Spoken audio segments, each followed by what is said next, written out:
네, 이정표 시리즈 10번째 시간이 지난주 있었습니다. 오늘은 이정표 시리즈가 이제 끝난 건 아니고요. 오늘 허그 페스티벌이라서 그래서 새로 오신 분들 아니면 이제 오랜만에 오신 분들이 이정표가 뭔가 이제 지네들끼리 10번이나 했을까 이렇게 오해하실까봐 잠깐 좀 끊었는데 내용은 지난주와 이렇게 연결이 될 것 같습니다. 하나님이 우리 중심이시고 하나님 중심적인 삶을 살 때에만 우리 신앙에는 생명이 있다는 것, 그리고 그 하나님 중심적인 신앙에는 하나님을 목적으로 하는 삶, 그리고 하나님의 방법으로 사는 삶, 그리고 하나님의 자원으로 살아가는 삶, 이 세 가지가 함께 갈 때에 우리는 하나님 중심적인 삶을 살아가는 것이다 라고 말씀을 드렸습니다. 그래서 지난주에 우리가 하나님 중심적인 삶에 대해서 말씀을 들었습니다. 하나님이 아담과 하와 그 타락 이후 하나님 중심적이었던 그 세상에서 아담과 하와는 자기 중심적인 신앙으로 타락을 했지요. 그리고 하나님은 그들을 다시금 구원하기 위해서, 자신의 백성들을 구원하기 위해서 한 계획을 세우시는데 그것이 이스라엘이었다라고 말씀을 드렸습니다. 이스라엘이 강해서 뭔가를 잘해서 그들의 의가 있어서 그들을 택했던 것이 절대 아니라 그들이 약했기 때문에, 하나님을 의지하지 않으면 살 수 없었던 민족이기 때문에 하나님은 그들을 선택하셨고, 그러한 민족들이 도저히 하나님이 아니면, 하나님이 들어가지 않으면, 하나님으로 계산하지 않으면 도저히 할 수 없는 일들을 행했기 때문에 주변에 있는 열방들이 그 민족을 보면서 와, 하나님 정말 살아계시구나, 저 민족을 보니까 정말 하나님 살아계시구나 라는 것을 알게 되었다. 그것이 하나님의 계획이셨다. 이스라엘을 선택하신 계획이셨다. 그들을 구원하신 계획이셨다라고 말씀을 드렸습니다. 근데 이 이스라엘 백성들이 가나안 땅에 들어가서 어떠했느냐, 마치 자기들이 특별한 사람인 것처럼 선민의식을 가지기 시작했습니다. 우리는 특별해, 우리는 저들과 달라, 그러면서 우리가 필요한 것, 우리가 목적으로 하는 것 하나님 채워주십시오. 우리 목적을 위해서 하나님 수단이 되어주십시오. 말은 그렇게 하지 않았지만 그들이 하는 신앙생활과 예배는 그러했다. 곧 그들은 자기중심 신앙으로 타락을 했다라고 말씀을 드렸죠. 하나님이 그들에게 하나님 중심적인 신앙으로 돌아와라라고 계속 말씀을 하셨지만 그 이스라엘 민족은 돌아가지 못했고, 결국 하나님은 새로운 이스라엘 교회를 택하셨고, 그 교회를 예수님을 통해서, 예수님의 제자들을 통해서 세워나가시기 시작하셨습니다. 열방은 그 교회를 통해서 하나님을 보기 시작했습니다. 정말 아무것도 아니었던 그 사람들이 하나님 크기의 일들이 일어나는 것을 보면서 열방은 하나님을 보기 시작했습니다. 그런데 지금 우리의 모습이 어떠하냐라는 거죠. 우리 역시 이스라엘 백성들처럼 우리가 교회를 다니기 때문에, 우리가 구원을 받았기 때문에 우리는 택한 민족이고 저들은, 세상 사람들은 우리가 달라. 마치 이스라엘 민족들처럼 우리는 하나님께 구원받은 목적이 단지 나에게 있는 것처럼 살아가고 있는 것은 아닌가 말씀을 나눴습니다. 고린도후서 5장 15절 말씀에 예수 그리스도께서 우리를 구원하신 목적은 단지 너희 자신을 위해서 살기 위함이 아니라 너희를 위해서 죽으시고 다시 살아나신 그를 위하여, 예수 그리스도를 위하여서 사는 것이다라고 분명히 말씀을 하고 계신데도 불구하고 말입니다. 우리가 살아가는 목적이 어디에 있냐? 우리는 무엇 때문에 이렇게 바쁘게 살아가고 있냐? 무엇을 위해서 공부를 하고, 무엇을 위해서 돈을 벌려고 하고, 무엇을 위해서 이렇게 친구들을 만나고 교회에 다니냐라는 것입니다. 여러분, 신데렐라 이야기 아시죠? 신데렐라. 이 신데렐라 얘기에는 유럽에서 여러 가지 이야기들이 있다라고 합니다. 그 중에 하나가 정리가 되어서 이 신데렐라 이야기인데, 우리나라에도 이 신데렐라 이야기를 닮은 콩쥐팥쥐 이야기가 있습니다. 신데렐라 이야기는 참 재밌습니다. 그리고 되게 신이 납니다. 가난한 한 여인이 정말 인생이 역전되는 그 스토리, 신데렐라 이야기. 그래서 드라마에도 이런 신데렐라 스토리들이 많이 등장을 하죠. 최근에 방영된 파리의 여인, 시크릿 가든을 보면 신데렐라 스토리가 그대로 담겨 있습니다. 정말 누구 하나 쳐다보지 않는 가난한 한 여인을 정말 재벌 2세, 정말 멋있는 재벌 2세가 나타나서 사랑에 빠져서 인생의 역전이 되는 그 드라마를 보면서 우리들은 참 많이 열광을 하곤 합니다. 근데 성경에 보면 여러분 신데렐라 스토리를 닮은 이야기가 들어있는 걸 여러분 아십니까? 네, 구약 성경에 에스더서라는 것이 있습니다. 사실 이 에스더서를 보면 신데렐라 스토리 그 이상의 신데렐라 스토리가 담겨 있습니다. 여기 등장하는 한 여인은 부모님이 어렸을 때부터 없었습니다. 그리고 누구의 손에 키워졌냐면 사촌 오빠, 나이 차이가 많이 나는 사촌 오빠의 손에 의해서 키워졌습니다. 심지어는 이 여인은, 이 소녀는 나라까지 잃어버렸습니다. 그래서 포로로 끌려갔습니다. 사랑받지 못하고 나라까지 잃어버린 그 소녀. 근데 이 소녀가 이 한 나라의 한 왕국의 왕비가 되는 일이 벌어집니다. 사실 신데렐라 이야기는 어디 나라 왕인지도 사실 모르지 않습니까? 어디에 붙어 있는 왕인지도 사실 몰라요. 근데 이 에스더가 왕비가 되는 이 나라는 여러분 잘 아시고 계시는 페르시아 제국입니다. 페르시아. 여러분 최근에 개봉한 300이라는 영화 아시죠? 네. 그 300에 나오는 나는 관대하다 라는 대사를 읊으면서 이렇게 거의 벗고 계신 왕이 계십니다.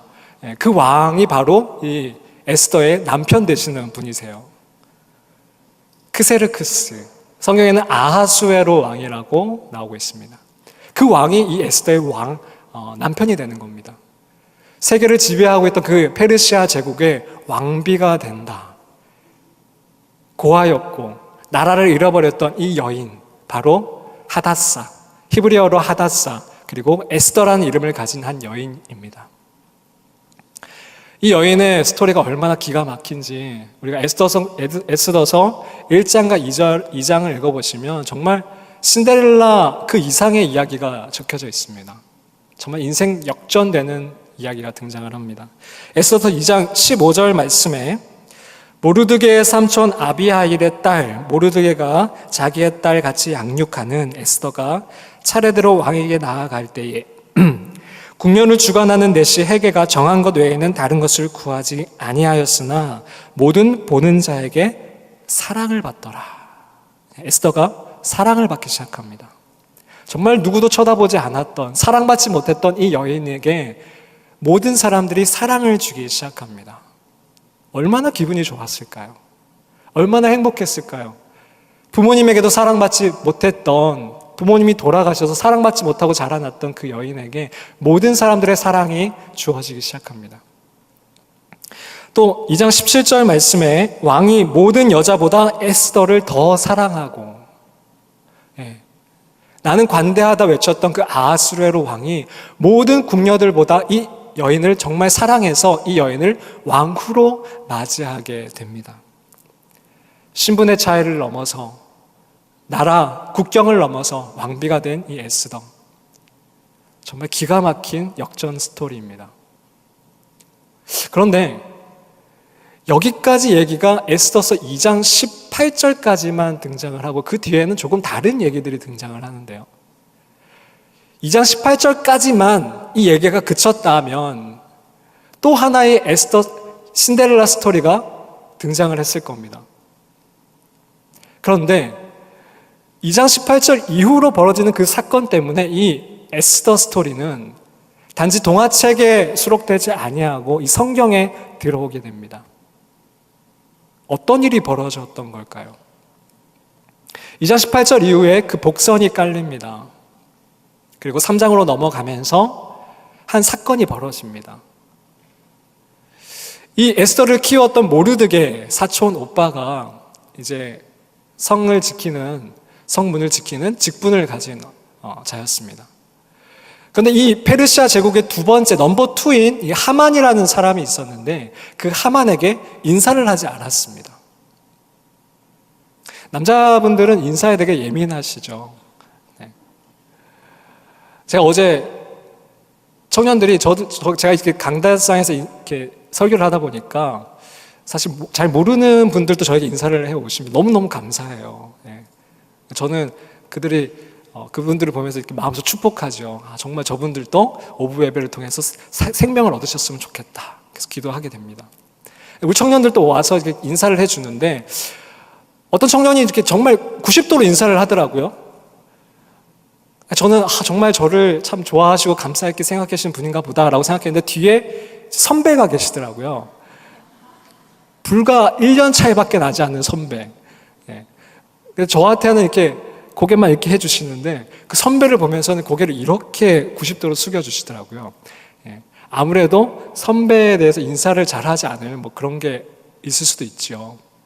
어쨌든 하만에게 이 모르드게가 인사를 하지 않아서 이 하만이 화가 납니다.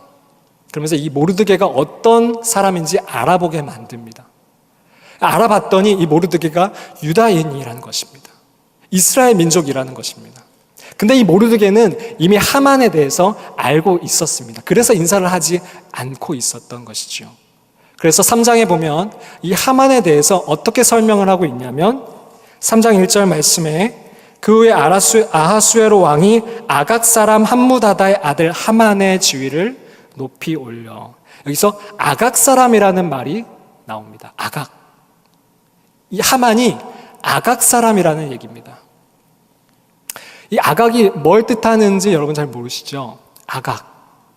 사무엘상 15장에 사울 왕이 죽여야 되는데 죽이지 못했던 그 민족의 왕이 바로 아각입니다. 더 거슬러 올라가면 이스라엘 민족이 출애굽을 하는데 이스라엘에게 처음으로 시비를 걸고 전쟁을 일으켰던 민족이 바로 이 아각 족속입니다. 아말렉 족속이라고도 합니다. 그러니까 그때부터 출애굽을 할 때부터 지금까지 이 민족 대 민족이 아주 전쟁을 일으키고 있었던 거지요. 사실은 이걸 성경적으로 보면 영적인 전쟁이 계속 이어지고 있었다라고 볼 수가 있습니다.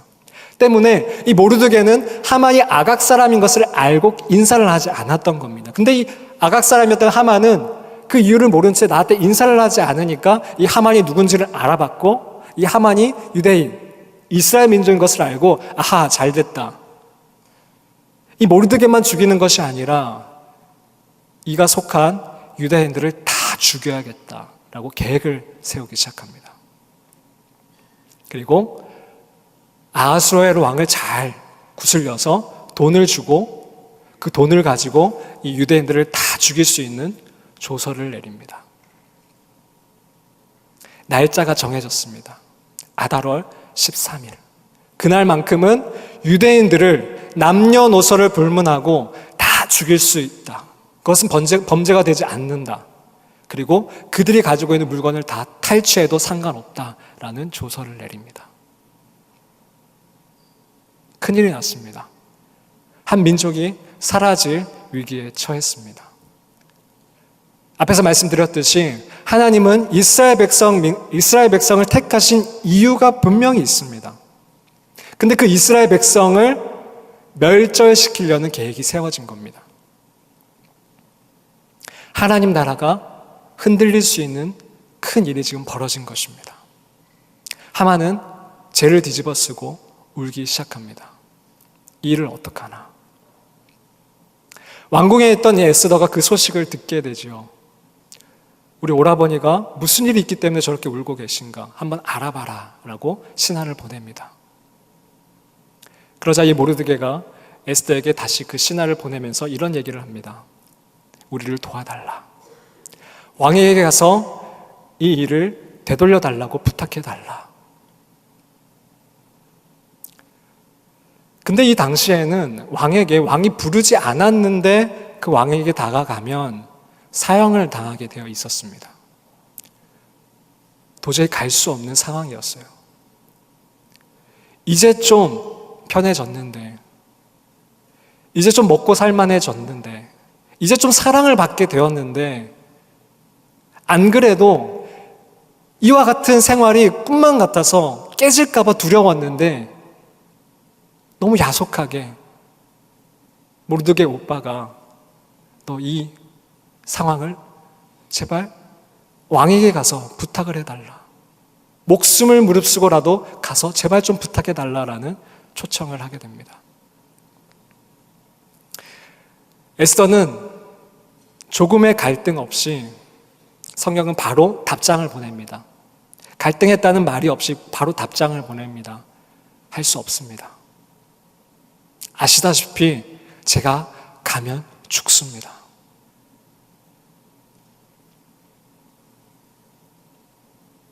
누가 에스더를 탓할 수 있겠습니까? 사랑받지 못하던 이 여인, 이제 좀 사랑받게 됐는데, 이제 좀 먹고 살게 됐는데, 이제 좀 안정이 됐는데 그 지위를 흔들릴 수 있는 그 초청 받아들이지 않는다고 누가 이 에스더를 탓할 수 있겠습니까? 근데 그랬다면 이 에스더서는 성경에는 들어오지 못했을 겁니다. 모르드게는 다시 한번 초청장을 보냅니다. 에스더, 너 홀로 살 수 있다고 생각하니? 그래, 너 혼자 살 수 있을지는 모르겠다. 근데 하나님이 너를 통해서 이 민족을 살리시려고 너를 왕비로 삼으신 줄 그럴지도 모르지 않니? 너를 통해서 이 민족을 살리기 위해서 하나님이 너에게 그 은혜를 부어주신 건지 모르지 않니? 다시 한번 생각해봐. 만약에 네가 이 초청에 초대받지 않더라도 하나님께서는 너를 통해서가 아니라 다른 데를 통해서라도, 다른 사람을 통해서라도 이 민족을 살리실 거야. 근데 너 잘 생각해봐. 그것이 두 번째 초청장의 내용이었습니다. 지난주에 저는 여러분에게 첫 번째 초청장을 드렸다라고 생각합니다. 우리 이 땅의 것을 보며 살아가지 맙시다. 우리에게 주어진 이 모든 것들을 단지 내가 도곡동 땅, 분당, 아파트, 조금 더 한 뼘 넓은 차를 사는 것, 우리 거기에 집중하지 맙시다. 라고 초청장을 보냈습니다. 하나님 나라를 위해 살아갑시다. 하나님 나라를 위해서 살아갑시다. 라는 초청장을 보냈습니다. 근데 여러분이 만약 그 초청에 응하지 않으셨다 한들 누가 여러분을 책망할 수 있겠습니까? 근데 그럼에도 불구하고 하나님이 원하시는 건 여러분이 그 초청을 응하시는 것입니다. 왜냐하면 그 안에 생명이 있기 때문에 그렇습니다. 정말 그 안에 생명이 있기 때문에 그렇습니다. 같은 주제를 반복하는 것이 어렵지만 여러분에게 지금 간절히 원하고 있는 건, 제 마음은 여러분이 제발 이 두 번째 초청장만큼은 받아들이시기 원하는 마음으로 여러분에게 외칩니다. 여러분, 하나님 나라와 그의 의를 위하여 살아가십시오. 에스더는 고민합니다. 갈등합니다. 여러분 잘 보십시오. 성경에 나오는 믿음의 사람들은 믿음의 초청이 왔을 때에, 하나님이 초청하셨을 때에 전혀 갈등도 없이 그 하나님을 따라갔던 사람들이 절대 아닙니다. 순종의 기계들이 아닙니다. 그들 역시 갈등합니다. 그런데 중요한 것은 뭐냐면, 그들이 이 성경에 실렸던 이유는 뭐냐면 그 갈등 속에서 하나님을 결국 선택했다는 것입니다. 결국 선택했다는 것입니다. 하나님을. 여러분, 우리 안에 갈등이 있을 수 있습니다. 불안해질 수 있습니다. 내가 하나님 나라와 의를 위해서 살아간다. 그러나 여러분을 이끄시고 여러분에게 만나와 메추라기를 주시고 여러분의 홍해를 가르쳤던 그 하나님을 생각해 보십시오. 하나님은 신실하십니다. 그 하나님을 신뢰함으로 결단하십시오. 하나님 나라와 그 의를 위해서 한번 뛰어보십시오. 에스더는 이 두 번째 초청장에 갈등이 있었지만 뛰어들기로 결단합니다. 그리고 기도를 부탁합니다. 나를 위해서 기도해 주십시오.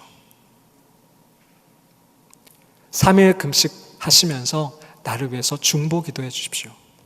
저도 3일 동안 아무것도 먹지 않고 기도한 후에 왕에게 나아가겠습니다. 3일 동안 피부 관리를 해도 모자를 파네. 어떻게든 이쁘게 보여야지 왕이 그래 와라 라고 할 판에 지금 이 에스더는 금식을 하겠다라고 합니다. 왜냐하면 하나님의 일은 우리의 자원으로 되어지는 것이 아니기 때문에 그렇습니다. 에스더는 알고 있었습니다. 이것은 내 힘으로 할 수 있는 것이 아니다. 그래서 기도를 부탁합니다. 그리고 자신도 기도합니다. 그러면서 우리가 너무나 잘 알고 있는 대사를 읊습니다. 죽으면 죽으리라. 내가 이렇게 왕에게 나아갔는데 설령 왕이 나를 받아주지 않더라도 그래서 내가 죽더라도 죽게 되면 죽으리라. 에스더는 모든 것을 던지고 하나님께 올인했습니다. 사실 죽음이라고 하면 되게 멀게 느껴지지요. 여러분 죽음을 무릅쓰고 하나님께 올인하십시오. 우리의 목숨을 걸고 하나님을 사랑하겠습니까? 라면 오히려 더 쉬워 보일 수 있습니다. 되게 멀게 느껴지니까 더욱 청년들은 더욱 그럴 수 있습니다. 근데 여러분, 여러분에게 지금 하나님이 당장 그 목숨을 달라고 하진 않으실 거예요. 저 역시 이렇게 목숨을 걸 만큼 위태로웠던 상황은 없었습니다. 그런데 여러분에게 주어진 상황이 있으실 거예요. 다른 사람들이 볼 때는 뭐 저것도 못 걸어. 저것도 못 내놓아. 라고 하는 여러분에겐 정말 큰 것이 있으실 거예요.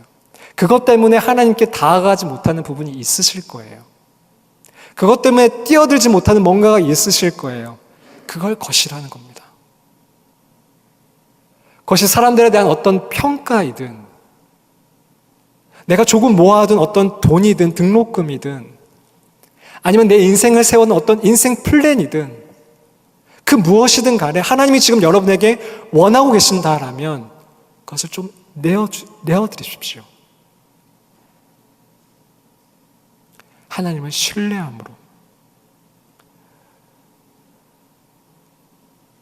저는 3년 전에 하나님의 어떤 한 초청이 있었습니다. 저 역시도 이렇게 목숨을 걸 만큼 위태로운 어떤 일은 아직 없었지만 저는 그 작은 일들이 쌓여서 앞으로 제가 목숨을 걸 만큼 하나님 나라를 위해서 살아갈 그 초청이 있을 거라고 생각합니다.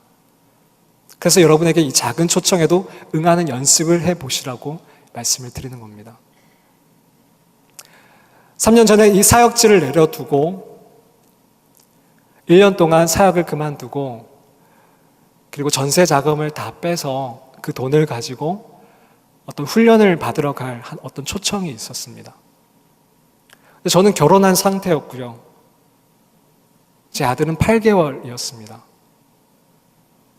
제게는 그것이 모든 것이었습니다.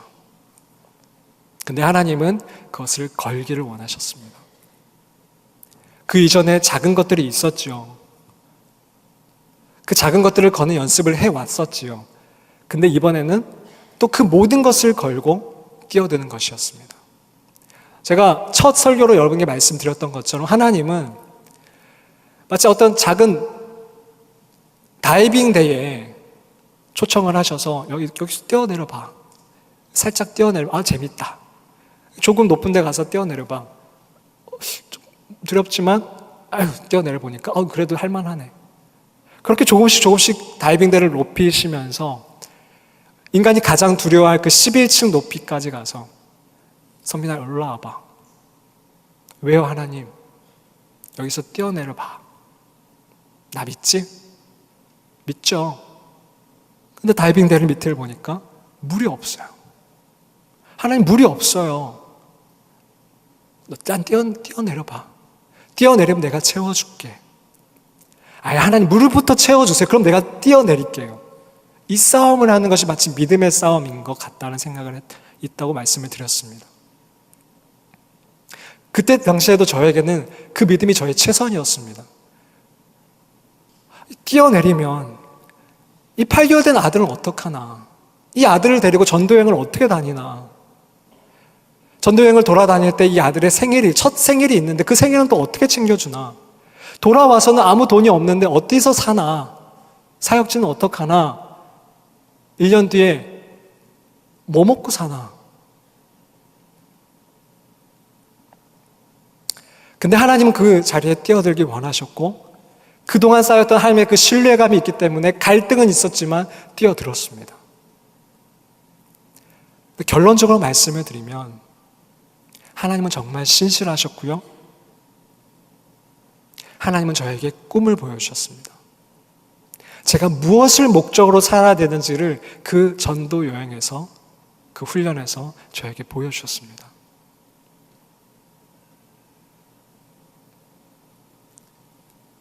여러분, 무엇을 목적으로 살아가십니까? 나의 꿈은 무엇이지요?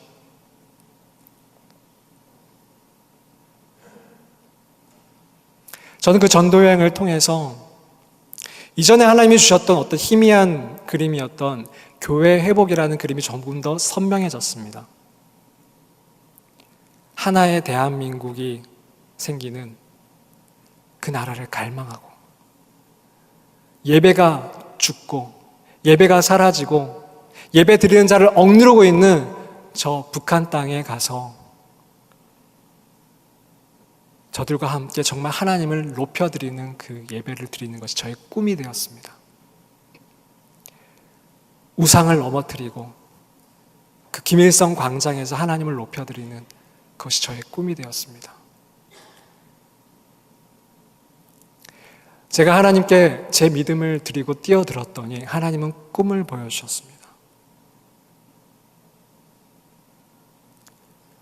에스더 역시 죽으면 죽으리다 뛰어들게 되지요. 그래서 에스더가 죽었습니까?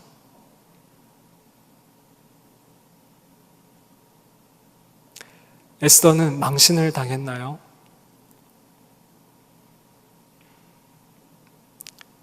우리는 왜 하나님을 신뢰하지 못할까요? 왜 우리 스스로 그것을 움켜쥐고 우리가 지켜내려고 할까요? 하나님을 믿는다는 우리는 왜 그럴까요? 오늘 하나님이 여러분을 초청하십니다. 나를 신뢰함으로 나를 목적으로 살아주겠니? 하나님 나라와 그의 의를 위해서 좀 살아주겠니?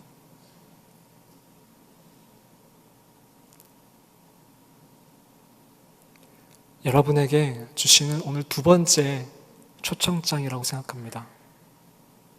여러분 갈등 되시겠지만 이것이 하나님을 믿는 것입니다. 하나님을 믿는다라는 것은 하나님을 목적으로 살아간다라는 것입니다. 거기에 생명이 있습니다. 내가 목적이 되고 내 목적을 위해서 수단으로 삼는 그 하나님은 나에게 생명이 되실 수가 없습니다. 그 신앙에도 생명이 있을 수가 없습니다.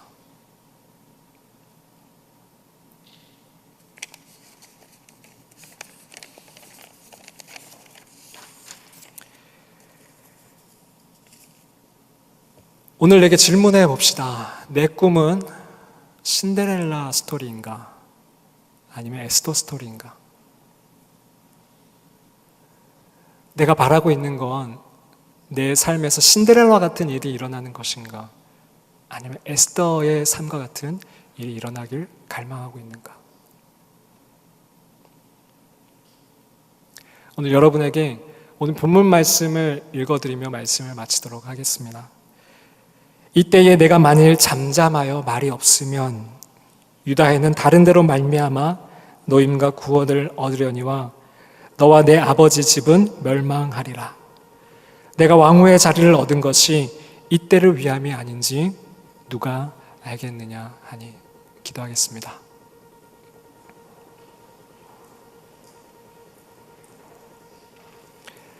하나님, 우리에게 생명 주고 싶으셔서 우리를 포기하지 않으시고 기다려주시고 계신 하나님 감사합니다. 우리 안에 갈등이 있습니다. 이것을 내려놓으면 잃어버리는 것 아닐까? 하나님을 믿는다라는 것은 하나님을 목적이 된다라는 것이라고 하는데, 그래도 이것을 내려놓으면 힘들어지지 않을까? 하나님이 뺏어가진 않으실까 하는 두려움이 있습니다. 하나님, 우리가 그 두려움을 좀 내려놓고 주님 안에 있을 때 가장 안전하다는 그 믿음을 좀 드릴 수 있도록 도와주십시오. 주님 안에 있을 때에 안전하다는 그 믿음을 드릴 수 있도록 도와주십시오. 예수님의 이름으로 기도드립니다. 아멘.